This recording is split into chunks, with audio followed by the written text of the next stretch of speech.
Good day, everybody, and welcome to today's webinar. This session will begin at the top of the hour.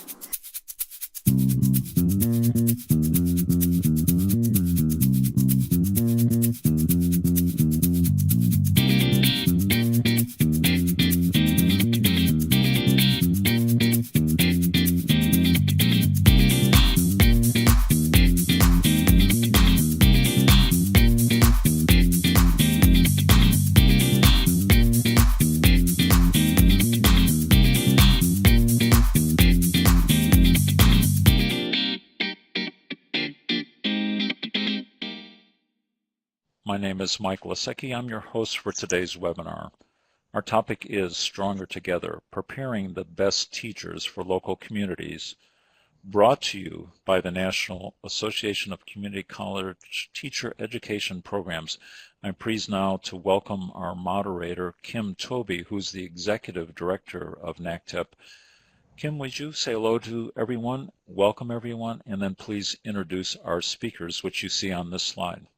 Absolutely. Thank you, Mike, for setting the stage. And we're just always reminded about how wonderful technology can be. And with a little bit of patience and understanding, we can get through it. So thank you for that this morning.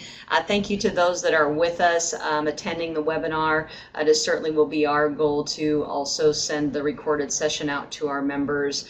I wanted to take the opportunity really this morning to set the stage and give a little bit of a background regarding why this webinar was so important to our community college, as well as any university partners or education partners that might be listening.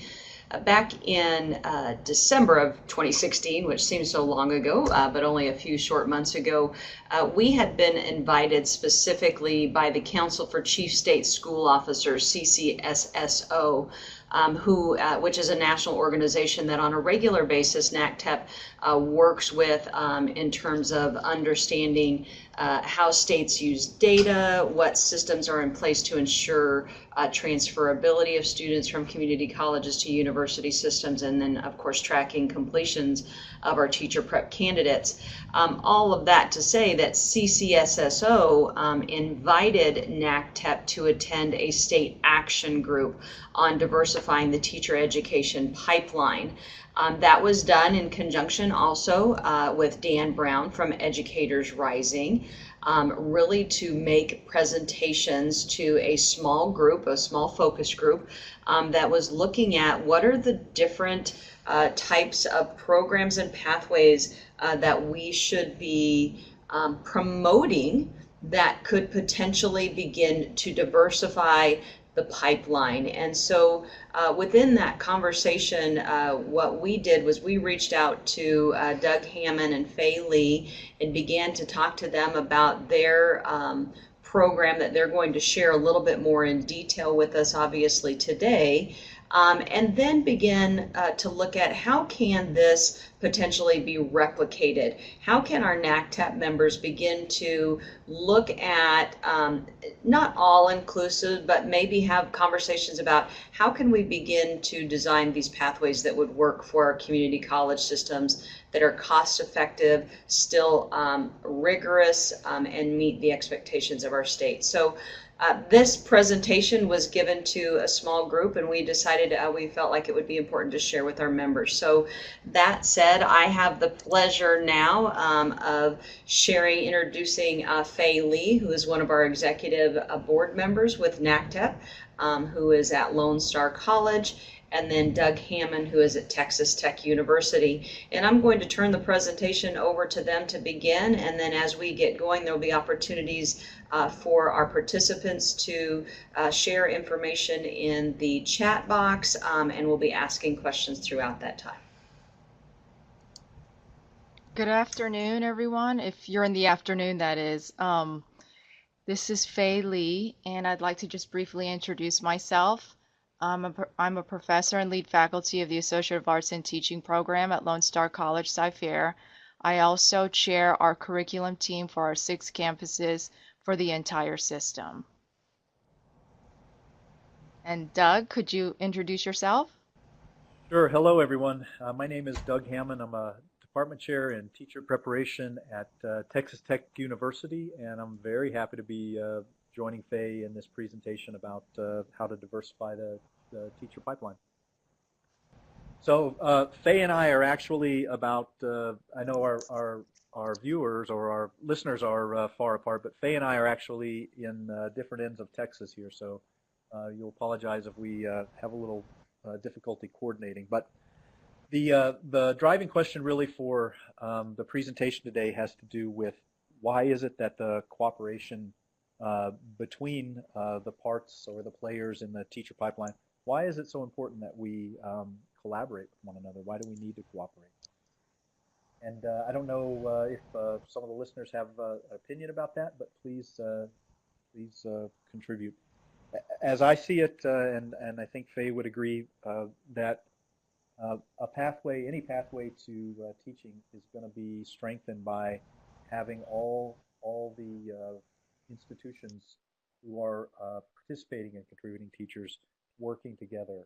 And we've seen firsthand what happens when those institutions are just simply not aware, are not aware of what the other institutions are doing. And so I think the example that Faye and I are bringing today is one where there is cooperation and it is yielding good response.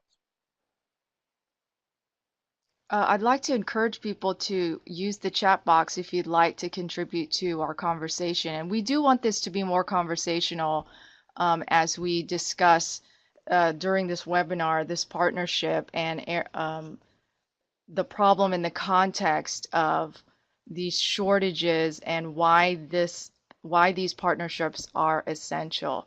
So please don't be shy. You can all chime in as we discuss parts of our presentation.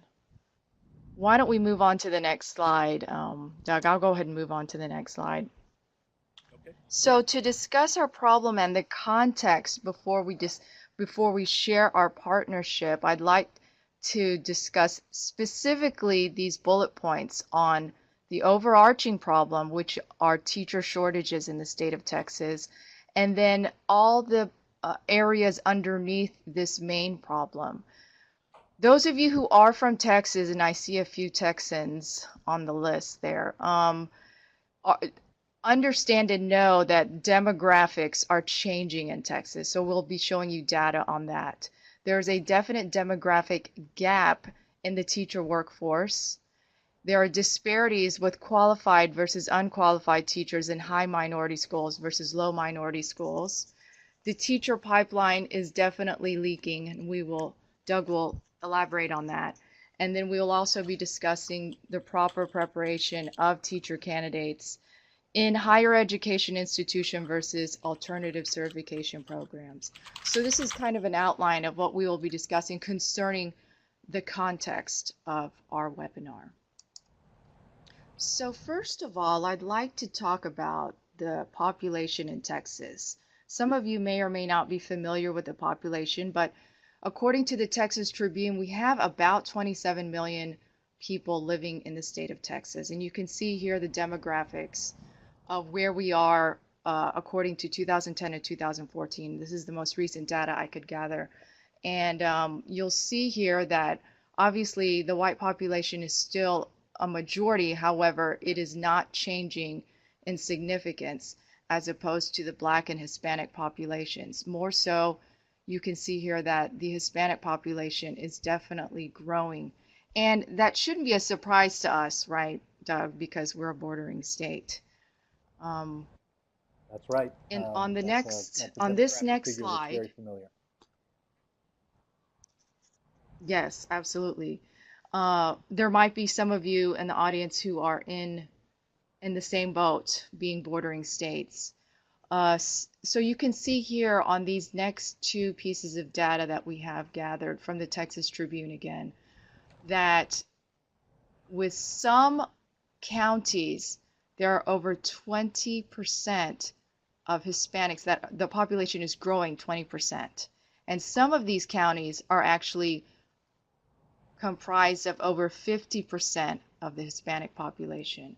You'll see here on the right that Harris County, which is the largest county and located in the Houston area, 41% of this county, 42% really, is Hispanic. Not majority yet, but they're getting there. I think that population is significantly growing in the Houston area. And Lone Star College, by the way, forgot to mention, is located in the Houston and Greater Houston area of Texas. And please, audience members, if you have any questions, you're welcome to chime in at any time. And Faye, just so you know, we're watching the chat box. If anyone, again, just the specific question is if you want to share currently where your state might be in terms of, one, the supply. I can talk that in Arizona we shared that as of October of 2016, we still had 800 unfilled positions by teachers of record. So while we're talking specifically about diversifying the pipeline, some of us are even looking at models that can help build the pipeline that might work with some type of alternative method of delivery. So again, I am monitoring that and watching that. If anyone else wants to share how things are going on in their state, I'll share that out as it comes through the chat box. Sounds good. Thank you, Kim. Doug? Would you like to Yes, elaborate on this slide? So the graph that you see in front of you, the line graph there, shows. Yes. So the graph that you see there in front of you is a line graph showing the enrollment of students in public school in Texas from 2005 and changes over the next 10 years. What you can see is the top line. That's students who are Hispanic, and you can see that the growth in that line or the change in that line is much more dramatic compared to the other lines. If we go on to the next slide, what you'll see is how the proportion of teachers are distributed across Texas, and what this shows pretty clearly is that the number of well, what that should show, I'm sorry, I guess we didn't get that change there, but the 61% there is the number of white teachers. So what's happening is that you have a large proportion of your population which is Hispanic, but they're not becoming teachers, basically. And so there's somewhere along the line that we are losing individuals who are interested in becoming teachers. We're losing them out of the pipeline, and I think we need to do something about that. Essentially what's happening is that we're leaving talent on the table, or we are leaving out people who would actually be quite effective teachers, but we just don't have a pathway for them to become teachers. I'd like to share that Okay, this information. Oh, I'm sorry. Oh, I'd like to share that this information obviously is coming from our Texas Education Agency website. So this is very specific to our state reporting. And 2010, actually the needle has not changed since 2010. And Doug and I looked at the demographic changes from 2010 to the most current that is updated, which is 2015. And there's probably a 0.01 or 2% of any change in the demographics within the teaching workforce. And I'd like to point out Kate Walsh's comments from National Council of Teacher Quality, and she mentioned in a webinar entitled "How Bad is the Teacher Shortage and What's the Solution?" She criticizes, I have to say, higher education institutions, and she specifically says that there's a chronic overproduction of teachers. Within 20 years, higher education has overproduced teachers, and they have not stressed the shortages in certain areas where teacher candidates should be trying to obtain their teaching certification. Additionally, she believes that higher education is indifferent to the needs of districts, and that universities need to be held accountable for overproducing these teachers and not stressing the importance of meeting the particular needs of districts. Essentially, she's saying that universities need to work more closely with the districts. And Doug, do you want to Actually, Faye, discuss your Faye and thoughts. Doug, I'm gonna ask a couple of questions here that are coming in. One is really more on a personal side because as we're sharing a story about replication, can you talk a little bit about how important was it for you to have this data before you started the pathway, or did it develop afterwards? Did you have to share this with anyone before you got into starting your pathway? Doug, do you want to chime in concerning that? Because I know you've had your partnerships across Texas for quite some time. Sure. It's so the pathway that that we're presenting about here today was one that has been developed between Texas Tech and Lone Star and several area districts around the Houston area. It's a model we've replicated in the Dallas-Fort Worth area and also in San Antonio. So the way the partners and the way they work together had been fairly well worked out, but we found in Lone Star a really willing partner and one that really has helped us advance what we do in terms of how we work together and share data. So the agreements really had to come between the three parties: the community college, the university, and then the districts. Right. So most people in Texas were already aware. Most individuals in Texas were already aware of the need. It wasn't so much about having to sell this pathway, but obviously having the data lends itself to being able to track whether or not you're making a difference overall with this particular pathway. So I would always encourage individuals to start with that. And then another question that we've had, kind of a broad question, but how do you, maybe for everyone to respond, and then I know we also need to move on, but I'm trying to get some conversation going in the chat box. The question was, how are we doing nationally regarding retaining teachers? Now that could be a whole nother conversation because this pathway is really more about getting individuals into the pipeline. But again, I don't know, Doug or Faye, do you have some specifics within Texas? Are teachers staying in the field, or do you see some of the same issues we're seeing right now nationally where the retention, we don't have as many seasoned teachers as we used to because most people are leaving the profession after some 3 to 5 years? Right. In regard to Mike's question, I see it there. Oops. In regard to Mike's question, I know through the Learning Policy Institute, the Learning Policy Institute says that the attrition rate is 8% nationally. In the state of Texas, our attrition rate is 10 plus. And in the rural districts, it's actually 12 plus percentage of attrition. And so we also have retention rates, and I can't think of them off the top of my head, but I know attrition rates play a part with that data. Great, thank you for that response. I would add that you can continue with the slide. Oh, I can't hear.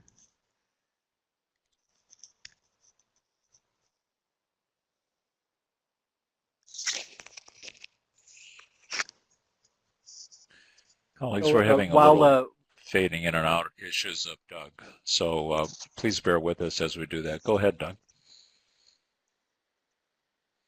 Yes. So to Faye's point about the responsiveness of universities, that's a point that shouldn't be missed, and that is that teacher preparation programs have historically kind of operated in silos. We produce teachers, and they get hired, and nobody really questioned anything about supply and demand.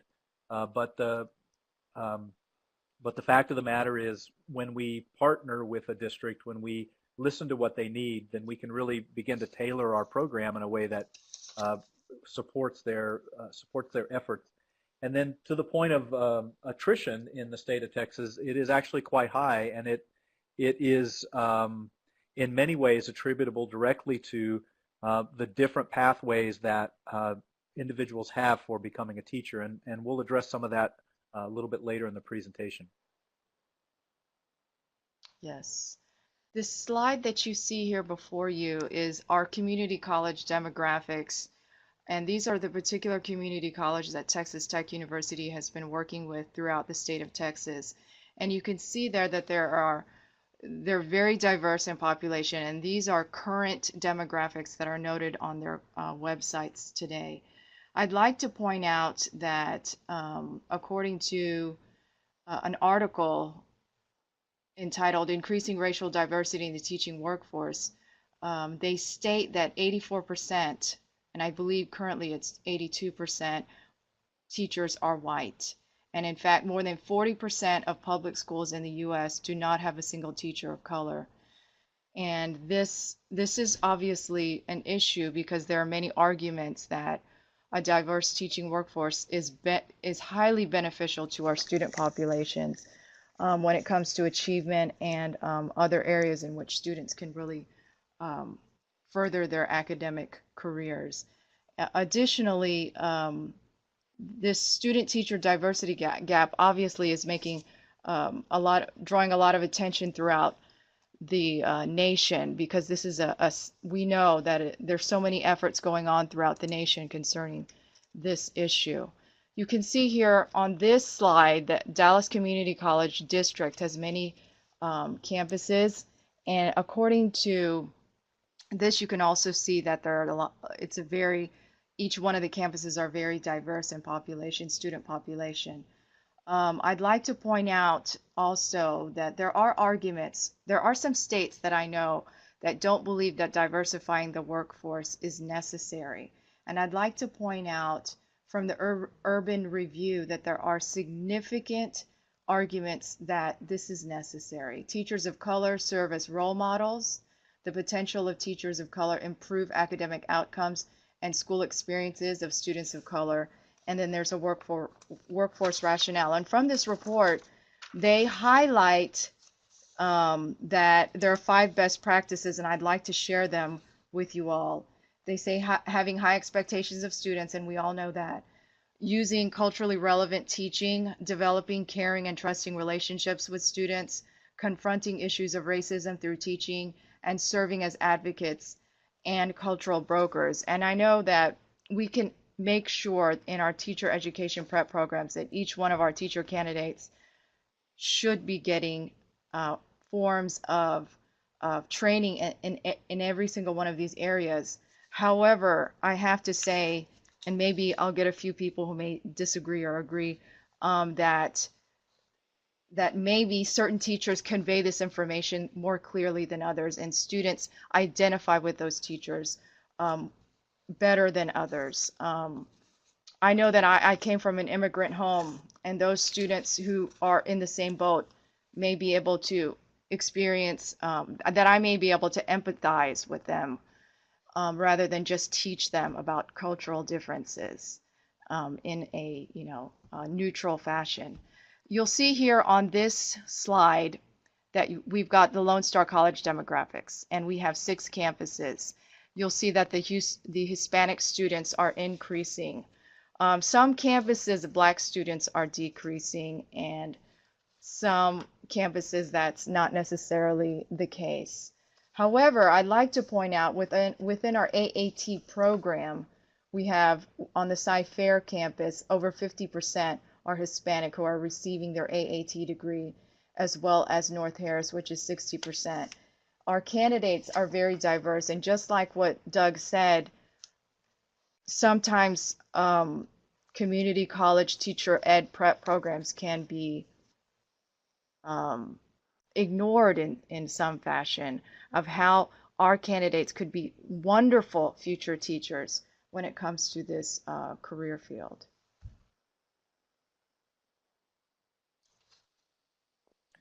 So to underscore Faye's point there, then one of the direct benefits of collaboration between a 4-year institution and a community college is the ability of a teacher prep program being able to tap into a talent pool that is oftentimes somewhat different in terms of its demographics than the 4-year institution. The slide that you see there again is getting to the point about the pipeline leaking, and here's what I wanted to show you. Approximately 34% of the new teachers in the state of Texas over the past 8 or so years have been prepared by four-year institutions. So let me say that again. 34% of the new teachers over the last 8 years in the state of Texas have been prepared by four-year institutions, which leaves a whole lot of other teachers seeking a whole lot of other routes. And so if we can, what are those routes? They're probably familiar to many of you. The first column there describes the criteria for a teacher preparation program. The second one in shows a traditional teacher preparation program. Third is an alternative certification. But the last box shows a pathway to teaching that's called the late hire alternative certification pathway. And that is a prevalent pathway. Perhaps the highest proportion of teachers who go through Alt Cert in the state of Texas come through this pathway. And what you can see is that there is no requirement for teacher preparation prior to stepping into the classroom if you're hired by a school district after this June 15th deadline. So you get hired after June 15th, you step into the classroom in August as the teacher of record, and you've had no support, you've had no training, any exposure you've had to how to manage a classroom or do a lesson plan or what's an objective or a state standard. You just don't have any of that. And what's even more important to know about this proportion is that these individuals tend to get hired in school districts of highest need. So they tend to be hired in school districts that have the highest level of poverty. They tend to get hired in school districts that have the lowest performance. And so the result of this pathway to teaching is that the least prepared teachers are working with the students who are in most need of a high quality instructional experience. And so when we look at school reform in the state of Texas, when we look at teacher attrition in the state of Texas, that box, in my opinion anyway, answers a lot of the reasons why very little change has happened over the past few years. And Doug, I'm going to step in here just So, for a second again as you finally prepare to talk, as you guys talk about the pathway. I just wanted again to look if any of you have what you would consider alternative paths in your state. If you'll just kind of briefly put a description in the chat box. I know that in Arizona we also cover all three of those columns that you're talking about, Doug and Faye. Our question always is, and we somewhat joke about it, is alternative certification really alternative anymore? Right now, it's truly a certification model for almost everyone. One of the great things that I can say with my job that I work with Rio Salado College is that we were one of the first community colleges to offer a post-bac model. And now we actually have our traditional post-bac model where students come in and get certified after they have a degree, but then we also do what is referred to as an alternative certification. So we have students that are already in the classroom that we're also delivering our teacher prep program coursework and evaluating them. And that was a one-of-a-kind program, but certainly a pathway that has made a difference in being able to meet the need of a cost-effective program offering that is still high quality and very rigorous and is approved by the state. So it is interesting, and I know I see a couple people providing some insight, but I'd just like to hear a little bit more about what programs you have in your state that might be considered alternative, and I'll let Doug and Faye go back to their presentation. I'd like to add to Doug's comments concerning, I'd like to add to Doug's comments, concerning the alternative routes. And there's a report from the Department of Education that concerns Texas in particular. There is an alternative route called A+ Texas Teachers, and over 4,000 are enrolled in this alternative route. And I was perusing the website, and on the website, clinical teaching is an option. And Beth, to your question, I see you had asked a question about College of Education's retaining their graduates in the teaching field. I think clinical preparation is key to any whether it be alternative, traditional, or whatever it may be, in order for a teacher candidate to be certified. Clinical teaching is essential in the training program. And we will be going over that in some detail with Texas Tech's program later in the webinar. Okay. So the presentation there for today really has to do with what is a solution that can help begin to make sure that the talent that exists in the community colleges, how do we make sure that they find their way into a classroom as a teacher of record? And one of we'd the like to one of the most stress important that aspects.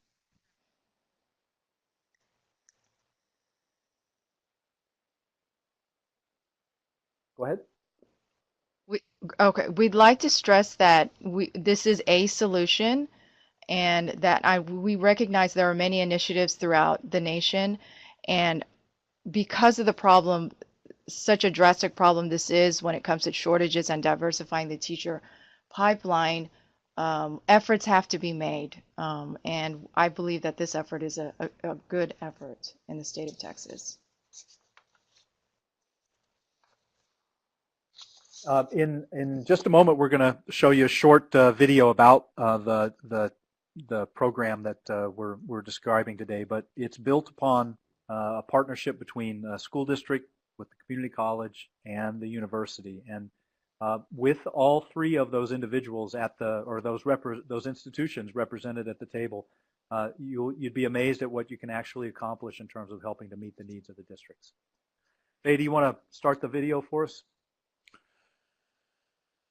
I believe they have it on their end to start the video. Oh, okay, I will. There we go. Super. So folks, here we go. I knew I wanted to be a teacher since I was a little girl. Growing up, we moved around a lot, and the one thing that was always constant and consistent were the teachers. They were just so loving and so caring and so willing to just want to help me be successful. No matter what it took, they always took that time. And I just knew growing up that that's what I wanted to do for other kids. I wanted to make a difference in their life like the teachers did in mine. I was at Mountain View Community College, and I was working towards my associate's degree. Once I began seeing the posters around campus of the Tech Teach 2+1 program, I just knew that that was for me.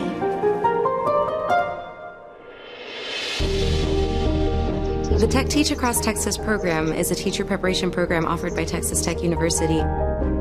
We have our program in 12 different sites across the state of Texas, and we're in high needs districts in areas where they need us the most.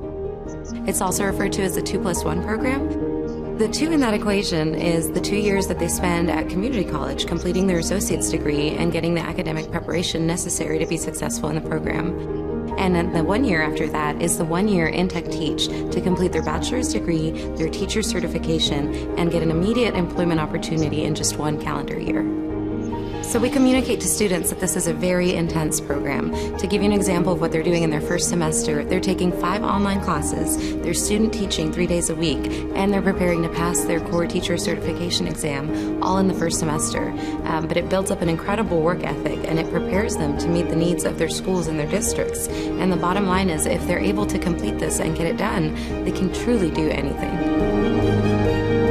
I was Geneva's site coordinator, and I got to watch her grow and develop as an amazing educator. By her second performance assessment, I was already looking at an incredible teacher that was capable of doing such wonderful things for students in the classroom. Seeing her become Teacher of the Year from her school district in her placement as an official teacher was just confirmation that she was that incredible educator that I had the opportunity to grow and be a part of.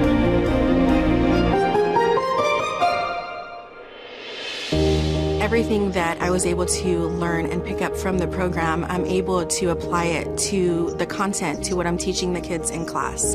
And it just makes you feel so prepared. I have had seasoned teachers, new teachers come to my room and ask me, how are you so confident? How are you just this quality teacher out of college? You're it. And it's just this program that makes you that way. It builds you up to become just such a great leader for these kids. I just couldn't have done it without Tech Teach.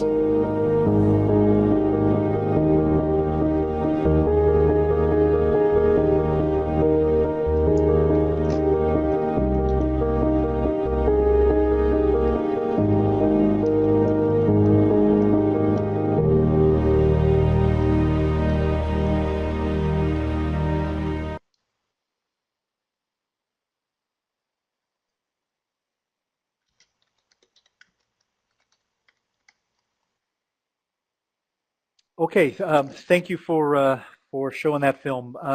Those of you who are working out of community colleges, this is a statistic that probably most of you know, and that is that fewer than 30% of the individuals who enroll at a community college actually complete their associate's degree in 3 years.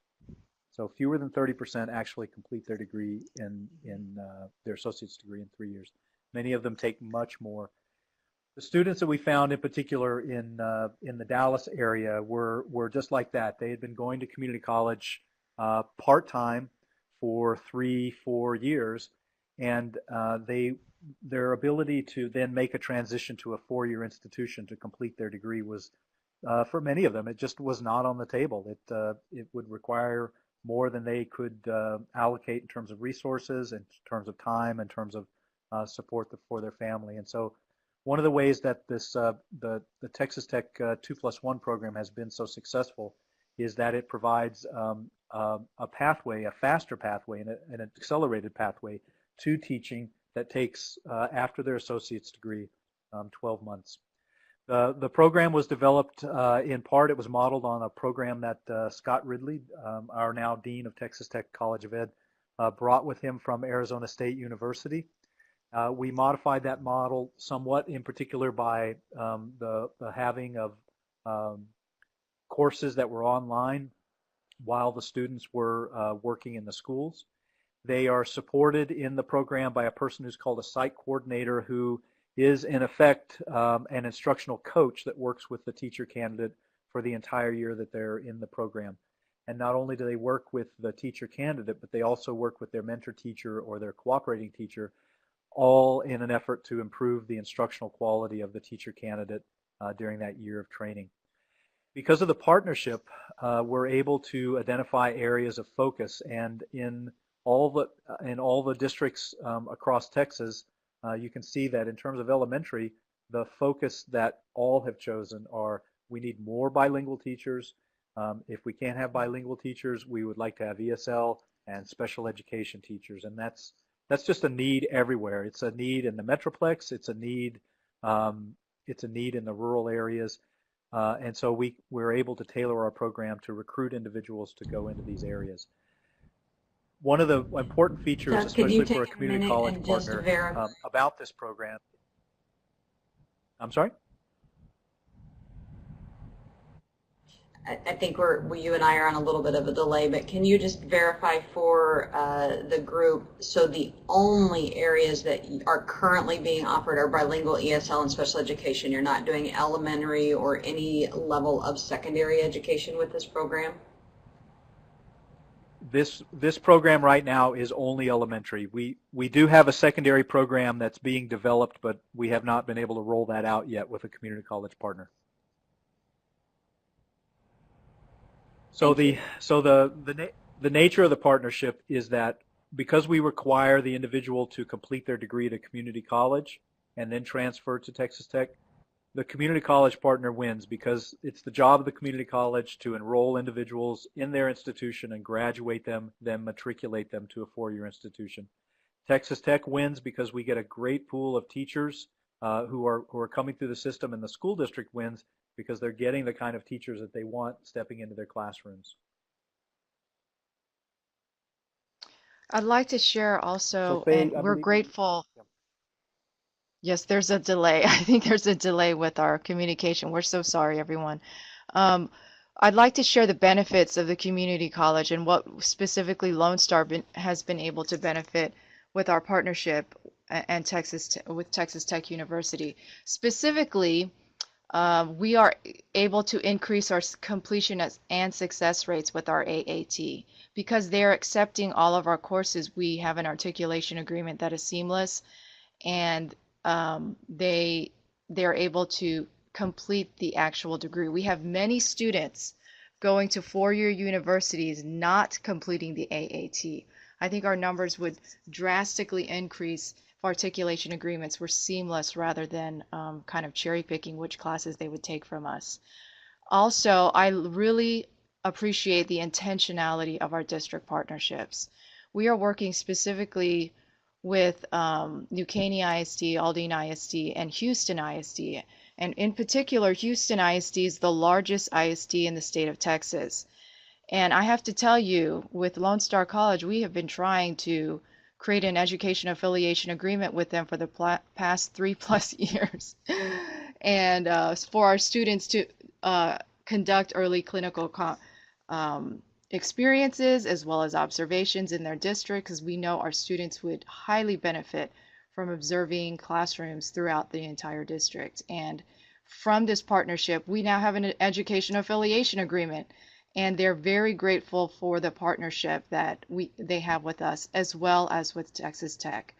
Additionally, we started last fall allowing our students to take the practice EC through 6 content exam on our campus.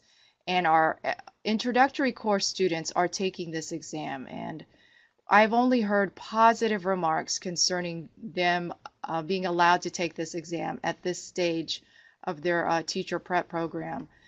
Many of them may be apprehensive about it, but at least getting exposure to what the exam is like is so beneficial to them. And I have to say that I got a chance to speak to the New Caney ISD teacher candidates through Texas Tech. And I know they're going to go through their 3rd cohort this summer. And the new teachers, the ones who are former teachers of Texas Tech and they're finishing up their 1st year of teaching, completely applauded the fact that we were offering the practice exam at this stage of the preparation program. They thought that had they been able to have that experience, it would have been better for them when it comes to preparing for this very rigorous exam. And in the state of Texas, our students are only allowed to take this exam 5 times. So on the 5th time, students have to kind of think of a backup plan just in case they fail the test for the 5th time. So it's the parameters are limiting, and unfortunately students have to really prepare rigorously for the exam, and it's not easy.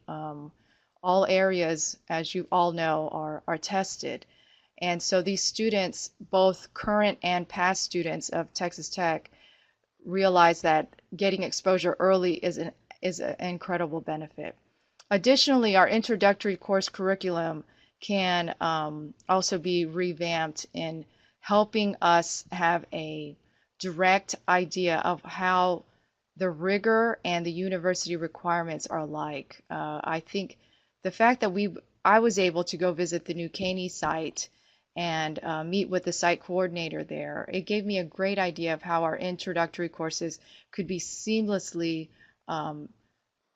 developed in order to transition our students into their program. In fact, Houston ISD is allowing our students to conduct their observations in the schools where the Texas Tech students will be student teaching. And again, that seamless transition will be a benefit to them. And lastly, and I absolutely appreciate this, is the partnership that we have with all 3 areas, the district and the university. These are true reciprocal partnerships. We are in meetings together and we're talking about issues or challenges, and everyone's playing a role with these challenges. It's not us working in silos and trying to problem solve on our own, but we're problem solving together. And Doug, would you like to elaborate on this slide? Yes, sorry, the delay kicked in here. This is a picture of one of our cohorts in Dallas, in the Dallas area. The Tech Teach program currently has cohorts in over 13 locations around the state, and this program accounts for about 30% of our total enrollment and in the Department of Teacher Preparation. In the distance program, the 2+1 program, over 60% of the candidates are non-white demographic, which is a radical difference from our campus program. And so when you think about that pipeline leaking, if these individuals had not made transition to a 4-year institution or had not had that opportunity, that's a demographic of teacher that would have been lost. over 92% of our candidates who go through the program are offered positions within the district, and we're working to make that 100%, not by pressuring the district to hire, but by improving our quality. It's our opinion that a candidate should not make it through this program if the district, if they're not performing at the level that the district would hire. And then after 2 years, over 70% of the candidates who come through the program remain in the district, and that's also a number that we're trying to increase. Our program is a grow your own program. We're intending to meet some of the staffing needs of these districts, and so we're trying to make it ever more clear to the individual that we recruit that our purpose is for you to remain in the district where you have been prepared. And then And just Doug, a little this bit is more. Kim. Sorry, Doug, on that last slide, can you talk a little bit more about why you think that 30% of the students are not staying with their schools? Is it just because they weren't aware of the commitment? It's too far to try. Do you have any data yet on why that other 30% is choosing to go to a new school system? It had to do, I think, with the messaging of the program. It wasn't always clear to the candidate that the expectation was that you would stay in the district. This is an issue that we've tried to address very clearly, and now have forms and statements and all kinds of things making it clear that you're supposed to stay with the district you're prepared in. We had folks who saw a great opportunity to finish their degree quickly and enrolled and really didn't have any intention of staying in the Dallas school district, or so it was just really an individuals who made choices to take advantage of this situation and really not honor the kind of goals that we were trying to accomplish. So we're trying to make sure through interviews and affidavits and statements, all kinds of things, that will not be the case any longer. Great, and I'm going to go ahead and we have about 11 minutes left, and I want to make sure that if we have questions, because I think there's going to be, but if we'll go ahead and let you guys continue to finish up the presentation, and then we'll open it up for final questions. Okay, well, I'll just be quick with this slide.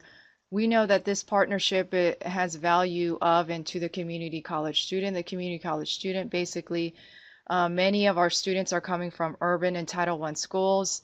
They empathize with the barriers of the students that they are teaching. Some of them are coming from immigrant homes.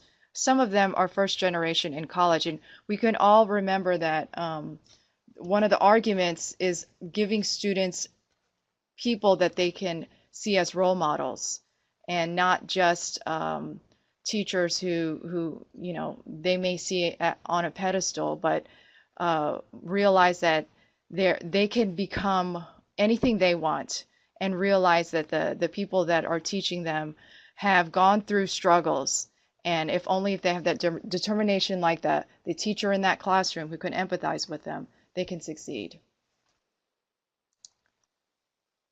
And Doug? This is just a little bit more about our program here, and the dots represent regions where we have programs. It's interesting to me that the challenges that the large urban districts face are identical to the ones that the small rural districts face, and it's finding high-quality teachers, finding high-quality teachers who will stay, and then really meeting particular needs of students that teachers have not been prepared for. So the partnership with Tech Teach is beginning to address some of those. We don't educate all the teachers in the state of Texas, but we'd like to, and so that's what we're working towards here. This is just a little bit of information. So Faye talked about some of the challenges that community college students face. One of the ways that we try to help overcome those is by scholarship. It's not a tremendous amount for every student, but there are some students that benefit greatly. Our institution has a transfer scholarship that if you complete your associate's degree and transfer to Texas Tech, then there are scholarships available to you. And if you complete your degree in a timely manner, which all of our candidates do, then there's extra there's extra incentive here. All of this takes a whole lot of coordination across institutions. It's one thing for individuals within institutions to talk, but it's quite another thing for that agreement to span institutions, so that when somebody goes away or takes a new position, the relationship between the institutions remains. And so we definitely have a great need in the state of Texas. Faye's discussion early on in the presentation really made that clear. But we also have, I believe, we have the resources in the state of Texas to address those needs. It's just a matter of plugging those holes, of finding those individuals who have the talent, and there's lots of them. They have the talent. We just need to make sure that the pipeline is set up in such a way that they can actually be successful and become teachers. Absolutely. And Doug and Faye, I'm going to open it up just for anyone that is beginning to have questions. If you want to place those in the chat box, I'll begin to ask Doug and Faye those as we begin to wrap up. But I just wanted to, again, get a little more detailed about what we know about our non-traditional community college students. And non-traditional can span a lot of different definitions. But are you seeing that it's still difficult for the community college student to take that full year to do the teaching because most of our community college students are trying to work, raise a family, or are they seeing this with the scholarship money as a valuable way to get through the program and not have to, I guess I'm still worried, are there still barriers to them working full time? I know they're 3 days in the classroom, but the other 2 days are still at the school site, correct? It's in the first semester it's 3 days a week, and then in the last full semester it's 5 days a week. So there is a concern about them being able to these candidates being able to support themselves, and so part of the interview process when they come in is being completely upfront with them about the time commitment that this is going to take. And many of them enlist support from family, from either husbands or wives, or from parents or siblings to help with babysitting kids and helping them have the time to be able to complete the program. We have a few candidates who do try to work part-time, and they struggle, but somehow or another they're able to make it through. So it is a concern, but if you stack the concern of completing this program up next to completing the degree at a four-year institution, the time that it takes to complete it at Texas Tech is much less, and then they not only are well prepared, but they're also guaranteed a job in the district where they've been prepared.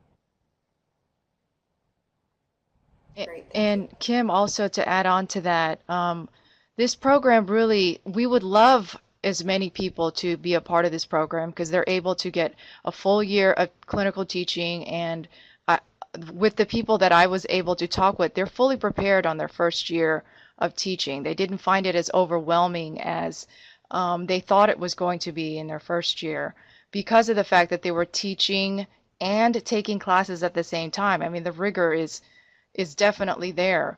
Additionally, students are fully aware of the conditions that this program requires, and we know and recognize that not all students will be prepared to do this, and they recognize it too. So it is for a certain type of student. I did talk with a mother who is currently in the program, and she says it's very rigorous, but she believes that it is the best path for her and her family, for she and her family. And so it's a commitment they're going to be making. And I wanted to show this slide here concerning financial aid. There's a lot of forgiveness programs in the state of Texas that we cite in our Texas Education Agency. And when they see a financial aid officer, this type of information is shared with them concerning their future financial status when it comes to paying loans or any kind of loan forgiveness opportunities. So it's not the best program for everyone, but for those who are capable and willing and determined to do it, they find it at the end beneficial to their goals in teaching and getting their life ready to prepare, future students as well as providing for their families. And Doug, I'm going to ask, as I'm still monitoring the chat box, I know Mike had a question about pay for performance, but before we get to that, I just wondered, Doug, are we in a place where universities, and I know again you're going to make a generalization, but where universities are looking at these types of models, are these still just kind of an anomaly, or are we seeing that this is going to become the norm? Do you have a sense, or is this still just really developing and not something that most universities have grabbed onto? I'm going to say that there's one other institution that's doing this model, and it's Arizona State University. And Texas Tech is the only other one that is doing teacher preparation in this way. The point made earlier, I think it was by Kimberly, that alternative certification isn't becoming alternative anymore. It's the mainstream. And I think if universities continue to function in the way that we have in the past, we will soon be obsolete, and we will be out of the loop in terms of preparing teachers. It just won't happen anymore. And I would have to agree with that, and I believe that when we talk with, again, with like CCSSO, Council for Chief State School Officers, AACTE, and even ASCU, all of us are really looking at what has to change within teacher preparation. Not a change to the rigor and the high expectations, but really a change to the traditional way that we've done business. And so this type of model obviously gets me excited because, one, it really is, and I know it can work with any student, but one, it really does seem to take into consideration the needs and the demographics of our community college students, and it for the most part leaves our students in their communities. So rather than taking them out and placing them potentially in an LEA that's away from their home site, we're creating a program that says, let's try and keep you in your community where there is the most need and where you are most familiar with the culture, with the policies, with the family, and so we will continue to follow this. I'm looking forward to hearing more about your program. I'm looking over a couple of questions right now. I know we have just about a minute. I don't see many coming in, but Mike, I know you asked the question of whether or not we're aware of teacher salaries that are based on a pay for performance model. I do know that in Arizona we started to look at pay per performance, but it is at this time been set aside just due to the fact that the formula was not essentially agreed upon by everyone, and so Arizona is really looking at that pay per performance. I don't know what Texas might be doing. Is pay per performance a part of your teacher programs, once they're in the classroom? We are. There are a number of We are not districts at that that use a pay stage. for performance. Doug, you might want. Great. Oh, there are some. Yeah, there are districts who themselves have pay for performance. Often they came off of a TIF grant and they continued the practice. And last question before I think Mike's going to wrap us up. What would you say are the first steps that someone would have if they want to start to duplicate, to have? Is it just about having conversations? How did you? It really goes back to what were the basic steps of saying we want to make this happen. Who did you bring to the table? The first group you need to speak with is the school district to make sure that they want you there and contributing to their human capital pipeline, and then after that, then you contact your community college partner and figure out how can you get the most number of students coming into this district-based program. Great. I'm going to turn it back over to Mike. I want to thank everyone for participating today. Mike will share a few details about the webinar and the recording. But thank you again to Faye and to Doug for your expertise. We're looking forward to following that. I have seen some messages in the chat box. I would love to follow up with some of our other community college partners and be able to highlight some of the pathways that are going on in some other states also. But at this time, thank you from NACCTEP, and Mike, I will turn it back over to you. Thanks, Kim. Colleagues, that officially ends our webinar today. I want to remind you that you will automatically, in the next couple of days, receive a link to this recording and to the slides, and you're free to share those with your colleagues. So thanks very much for joining today's NACCTEP webinar. As we close the webinar, you'll hear some music which indicates the end of the session. Thanks, everybody. See you at the next webinar.